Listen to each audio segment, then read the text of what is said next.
Dalagang ina, yan ang tawag sa kanila. Nagsusumikap na buhayin ang anak ng mag-isa, ngunit di pa rin mapigil kutsain ng karamihan. Imbes daw mag-aral, inuna pa ang kalandian. Matanong ko lang, alam nyo ba ang kanilang nadarama? Ang palakihin mga anak nilang walang ama, nasa likod ng kanilang bawat pagngiti ay may nakatagong pagdurusa at bighati. Dalagang ina, di ba pangit kung tawagin? Pero babae rin sila na dapat nyong galangin at dapat respetuhin, di dapat pinapaluha. Tingin sa kanila ay mabilis lang na makuha.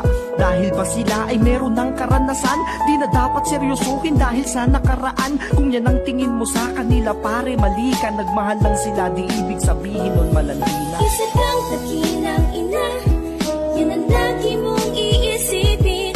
Huwag mong hahayaan at kalungkutan ang iyong maging kapiling.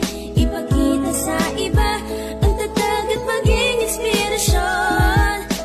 Kahit na ano pang harapin, anak ka laging maging sandalan. Yung iba ay maagang sinubok ng realidad, naging batang inang wala pa sa wastong edad. Nagtiwalang ibigay ang sarili sa kasintahan, subalit nung may nabuo agarang iniwanan. Anong mali nila? Sila lamang ay umibig. Kung meron mang mali, yan ang mali nyong pag-iisip sa halip. Huwag yung husgahan bago sila'y hangaan. Kahit hirap na hirap, pinipilit ang lumaban. Imbes na sumuko, lalong naging matatag. Tanging lakas nila ay ang bawat ngiti ng kanilang anak. Sinisikap maging nanay at tatay, mabigyan lang ng magandang buhay. Lahat handang-handang ialay, kaya sana sila ay mahalin yung totoo. Alam nyo ba kaya marami ang pamilyang di buo? Di man karamihan, ngunit karaniwang nangyayari. Kadalasan kasalanan din nating mga lalaki.